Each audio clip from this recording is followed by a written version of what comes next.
So, I think this is the first time Eazy is in an audience speaking live to everyone. And thank you for doing this in Bali. You just arrived this morning. And how was your first impression of Bali? Oh, I've been to Bali many times, so. But what did you think so far today, especially given the G20 and the activities? Was it harder to get in? It was a bit harder to get in, but yeah, I think I've been to the same hotel before when I was on vacation. So yeah, it's a nice place to be. Thank you. So there were a lot of prepared questions that I cannot ask, but now I can ask, right, to you many of these questions. Sure. Because I know it's top of mind for everyone, and the way I do this, the best way is just ask direct. Is that okay? Sure, anything goes, yeah. I can imagine which questions will come up. Yeah. So maybe I'll ask first, just crypto overall. What's going on in the industry today? Because in my mind, it feels like the 2008 great financial crisis. I think that's probably an accurate analogy. I think we just seen another very big player going down. A few months ago, there was Luna, Three Arrows. Luna was big, Three Arrows was smaller, and then with Celsius, Voyager, they're even smaller, but then FTX is big. So with such a big player going down, I think we're seeing $30–40 billion of value that's in FTX valuation that was before that they raised that. Plus quite a few $1 billion of user funds that's kind of gone. So with this type of events happening, it's devastating for the industry. A lot of consumer confidence is shaken, and I think basically we've been set back a few years. Now regulators rightfully will scrutinize this industry much harder, which is probably a good thing, to be honest. I think now, before the regulations are much more focused on KYC and AML, I've always been saying, look, you got to focus on the exchange operations. Business models, proof of reserves, where the user funds. So I think we'll come into a lot more scrutiny on those fronts. But actually, that's good for the industry. Having that setback, short term is very painful for a lot of retail investors. That's on FTX, etc. But we feel that pain. Longer term, I think this is another wake-up call to say, hey, look, we're in a new industry, there's a lot of risks, and we need to learn how to deal with those risks and how to build a much healthier industry. So, what happened with FTX, and I know you can't comment on the FTX side, but what actually happened the last 3 days? I mean, this is only 72, 96 hours, but I mean, if you can share with us what's on your mind and what's going on. Yeah, so I think the last 3 days is just a revelation of problems. The problems were there way longer, right? So like this problem wasn't created in the last 3 days. So basically, we have an exchange, FTX is misappropriating user funds. They were taking user funds to do other things. I think the trigger was like a week ago, there was a CoinDesk article. And then my team says, well, hey, Eazy, we still have this, we still have a lot of FTT coins. Like, what? Should we sell it? Sure, why not? So the next day, there was a big transaction reported by Where Alerts saying that like $580 million worth of FTT was transferred to Binance.com. And my team's like, Eazy, this is our transfer. I was like, well, really, are you sure? He's like, yeah, he's sure. And should we be, there was discussions in the community, and should we be transparent about it? It's like, yeah, sure, we should be transparent about it. And then he said, Eazy, you should write a tweet, because we don't, like what we call the interns, our PR team says, we don't really know how to write this particular one. This is quite sensitive. So I was actually just going out to meet two of my friends, who actually also came to Indonesia now. I was on my way out to meet with them, and then so I just wrote a tweet in a few minutes. But I wanted to explain, like, how do we have this much, right? So we can't just have $580 million worth of FTT all of a sudden. We got it. We didn't buy it from secondary markets. We got it as a transaction of our exit, equity exit out of FTX a year and a half ago, which was publicly reported. So I said that, and then I didn't know my phone will blow up like over the rest of the evening. So, and I also didn't know, like, no, the second day I said, look, I didn't know that was, this is the, I think the word we used was the straw that broke the camel's back. And that's before Sam, SBF called me 24 hours later. I thought it was just causing a lot of waves in the Twitter, in the community. 24 hours later, Sam calls me and says, hey, CZ, can we talk? Okay. And then he says, well, I thought he was going to do an OTC deal, right? I thought he was going to ask, hey, CZ, why don't we do an OTC deal? Then we can put all the negative comments out, then confidence is restored. I thought he wanted to do that. But instead, he just said, look, we have much bigger troubles. I said, look, we don't want users to be hurt, and we want to protect the users. So the deal, to be honest, I can't comment on any specifics on the deals, but from our perspective, the deal did not make sense from a number of fronts. From a financial perspective, is a big hole. From new users, FTX, we have very high overlap. We cover all the regions they cover, and they have much less users than us. From a technology or product perspective, I think we have a superior product. They don't have anything that we don't have. So our original intention was let's save the users. But then the news of misappropriating user funds, and especially US regulatory agencies' investigations, we're like, okay, we can't touch that anymore. So, and then we said, look, and then as soon as I understood we couldn't touch it anymore, I said, let's make that announcement as quickly as possible, because we don't want to do a slow no. If we're going to do a no, we do a quick no. That's one of my principles in business. So then this way we don't drag on for a long time, and then we also remove any uncertainty or doubt in the community, because as you can see, when the deal was going on, the deal was happening, crypto was dropping. Uncertainty is actually worse than negative news. So when the news is out, everybody knew, okay, this is where we are. So we said, look, let's announce it as quickly as possible. So we announced it. And then after we announced it, I've been trying to keep quiet to the extent possible. So I didn't appear on any TV interviews, et cetera.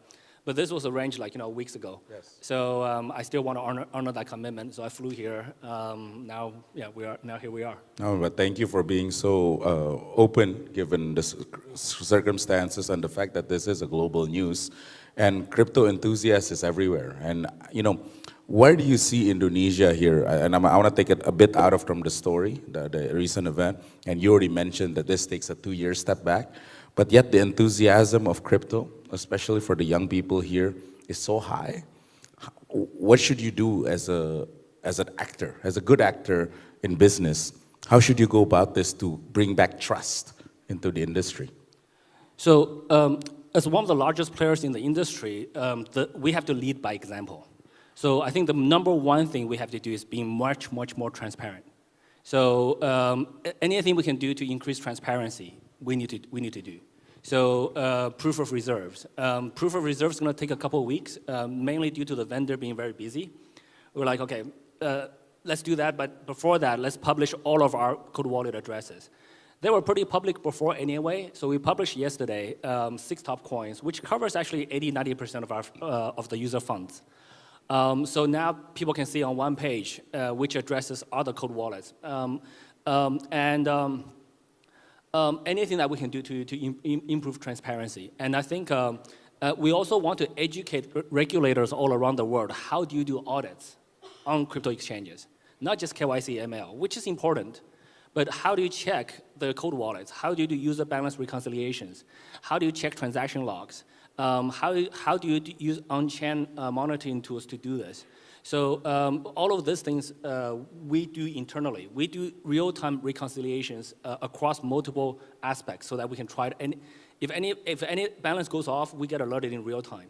So should we make those kind of systems public? I think all of these things we need to do as an industry, which actually, on the long term, I think will make the industry much healthier. So all of these things needs to happen. Yeah. And yet, this essentially the idea of crypto itself is where everybody becomes its own bank in that sense. Yet you mentioned that now regulators is going to step in, given that it plays such a big role in society. Just as a number, almost 13 million Indonesians have a crypto account one way or the other, from less than 1 million pre-COVID. So that makes up 5% of society today have some crypto exposure one way or the other. So regulators, good or bad, needed or not needed, and how should it play a role? Yeah, I think there's two topics there. Number one is I think regulators are definitely needed. I don't think our society is advanced enough to live in a world without rules. So once we have rules, then that's without what regulations are. Somebody have to make some rules. So, but doesn't mean all the rules are good. It doesn't mean all the rules are bad. So good rules are good, bad rules are bad. The rules need to be sensible. If the rule says, hey, we're just going to ban crypto altogether in Indonesia, that's one type of rule. I think that's obviously going to be bad. If we say anything goes, that's also not so good in general. There will be a lot of scammers, a lot of guys doing business in a bad way and cause a lot of damage. So we need to find the balance. So it's not an easy task. So that's on the regulation side. And then on the crypto side, with people holding their own assets, be their own bank, I think eventually the technology will get there. But today, it's not easy. Today, technically, you can. The technology is there, but it's just not easy to use. It's not easy for an average person to say, hey, I'm going to save my private keys, have multiple copies of backups. So if I lose my computer, if I lose my hardware wallet, I can restore it. And worst case is, but we all die. So if I'm no longer around, how does my kids inherit it? Most people, with the tools today, we can do it, but it's just not very easy. 99% of people don't know how to do it. 99% of people probably do not even know how to securely encrypt a USB backup, right? So we need to make the tools easier. Once we have those tools, then more and more, as the tools become easier to use while being very secure, more and more people will shift to that. But today, if you look at the real situation today, the majority of people would be much more comfortable using an email, password, and call customer support if they forget it. And we also have many cases where a person passed away. The next of kin comes with a death certificate. We validate it, wait for a month, just make sure that the guy doesn't come back alive. And then we give the funds to that kin. So today, the majority of people, for the majority of what we call regular, normal people, a centralized exchange is easier to use, even though they have to go through KYC, AML, which is actually quite cumbersome. So we need to transition the industry. The industry improves in incremental steps, not giant leaps forward. Yeah. So then, the discussion. So, the entire crypto discussion, I've been doing a lot of reading the last 2 years, and it's in fact very romantic notion of finance, right? And in terms of open finance, and now it's being questioned significantly the last 6 months. And now what you're saying also is essentially, yes, our society needs regulation.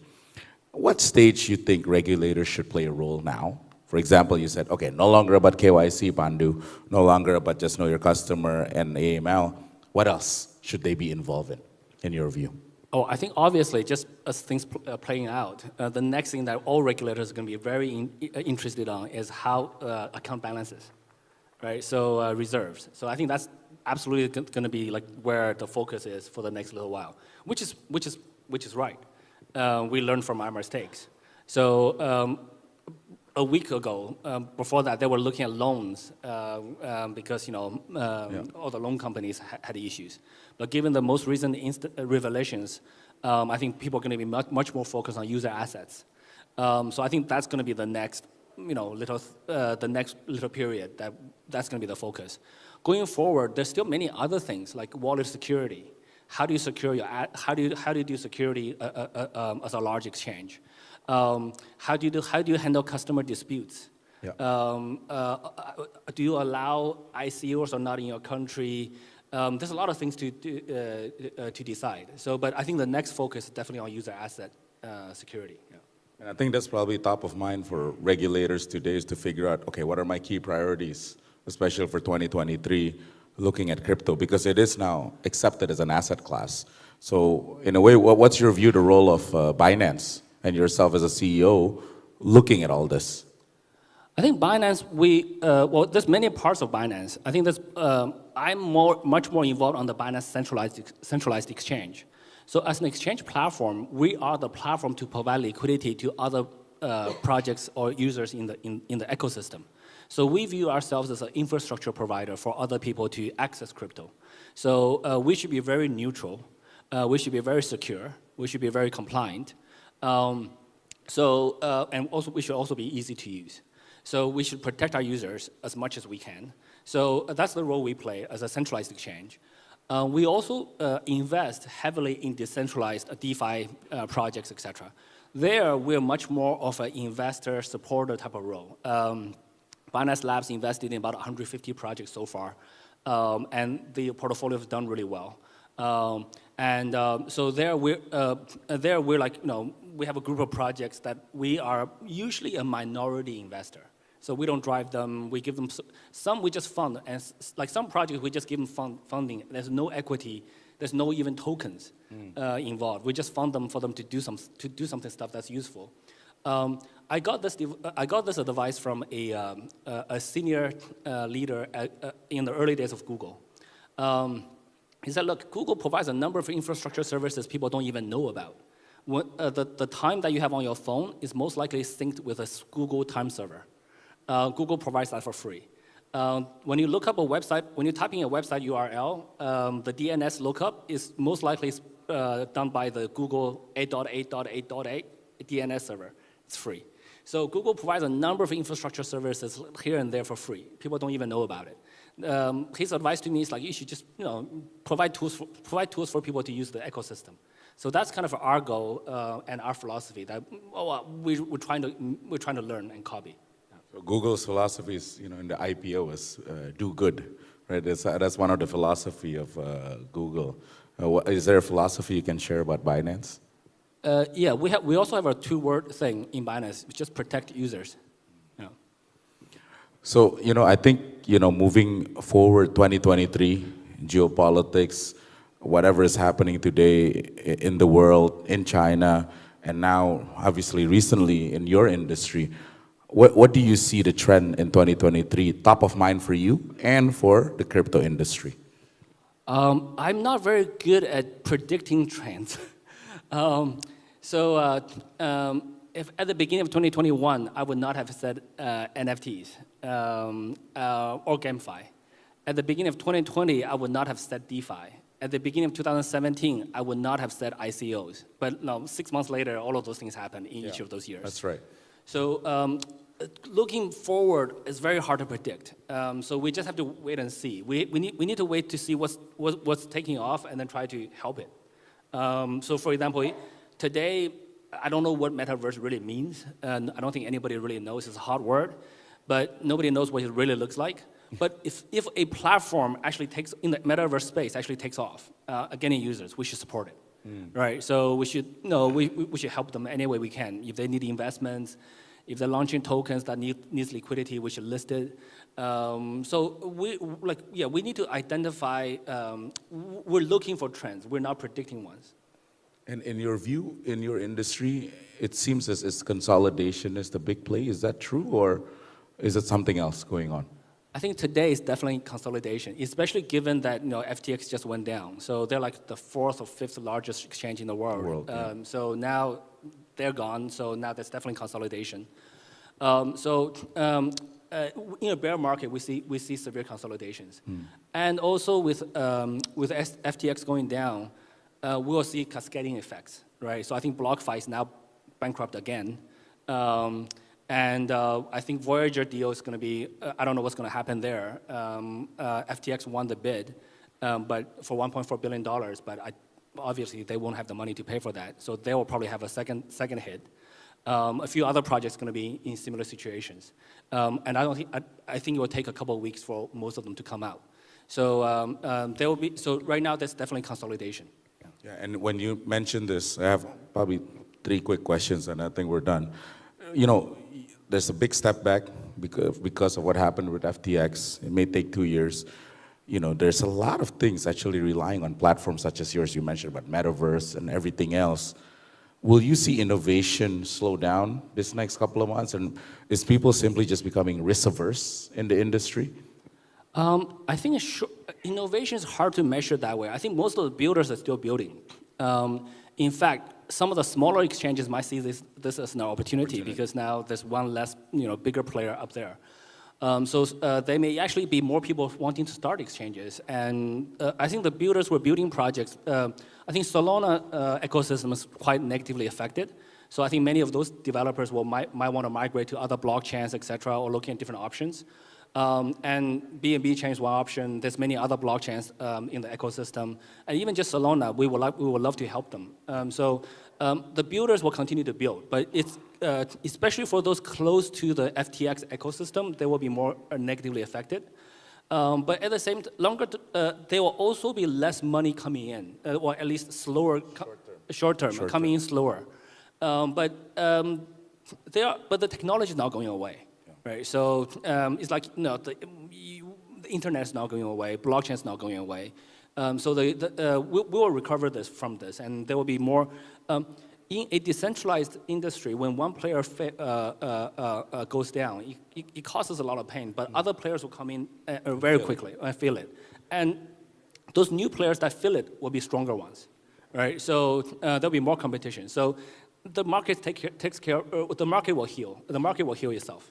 And in your view today, just short-term, being pragmatic, do any of your stakeholders really understand what's going on in the crypto? And I mean stakeholders, regulators, auditors, policymakers, right? State leaders, do they really understand? I mean, if you saw 0 to 10, what level of knowledge do you think they know? To be honest, I think if we say average across the world, they understand. Among the big states, like the countries that matter, US, China, the G20 countries that I think even if we take an average of the G20 countries, the understanding of crypto among the regulatory bodies are still relatively primitive. Many of them are trained to think in the traditional financial way. Correct. So I can tell you, to many banking regulators, fractional reserve is very normal, right? Banks every single bank that I know of runs on fractional reserves. So they may not even. This is why they don't look at this problem before this instant. So there are differences, and to be honest, senior members they have a long career to get there. They're trained and molded by traditional finance that didn't exist. Well, crypto didn't exist during their careers until very recently. So many of them are learning this from reading online, etc. Many of them don't hold crypto yet. Yes. Right. So many of them have not downloaded a wallet, doesn't have a Binance account, haven't played with things. So many of them are still have a theoretical understanding of it. In my communications with them, I would say still the majority of people have a rudimentary understanding. But the people who really understand. So the regulators in Dubai, they really understand the technology. In France, they really understand it. When I go to those places, I don't have to explain what crypto is. They say, hey, how do we move forward? Yeah. So I guess this is my last question for today. For some of you, we'll see in the B20. We're gonna talk again, but for all of us here in the audience, mainly Indonesians, what is your hope in a way for all of us? Because a lot of our young entrepreneurs, first-time entrepreneurs, some are actually seasoned, like Pak Frankie here, he's my senior mentor here, who's a seasoned entrepreneur. What are kind of the key lessons looking at this cycle, and what is kind of like some values you can instill to them, to the entrepreneurs here? Sure, I think for entrepreneurs, in any industry, I view entrepreneurs as like almost like a 2-3 step process. The first step is really just finding product market fit, right? So you have an idea, you implement something, you see, hey, does this stick? Does it stick means there's a few different ways to measure. Churn rate or stickiness. If you bring one user, do they get a second user in for you? If you achieve that, then you have product market fit. Or if you achieve profitability, or if you achieve growth. So once you achieve that, then you find the right product. Before that, you're in the experimental stage. You should experiment with small amounts of VC money, etc. And then once you find product market fit, that's when you scale. So that's the second phase. Scaling at the scaling phase, then you can raise much more money. You can do more marketing, and you can potentially look at blockchain to issue a coin or a token, because then you have product market fit. the chance of failure is much lower now. Once you issue a token, changing your business model is not that easy because every time you change a business model, your token price goes up and down and users complain. So there's a scaling phase, and then there's a maturing phase, right? So at a certain size, regulators will come in and they'll be looking at governance, et cetera. So there's a maturing phase. So I think mainly those three phases from my perspective.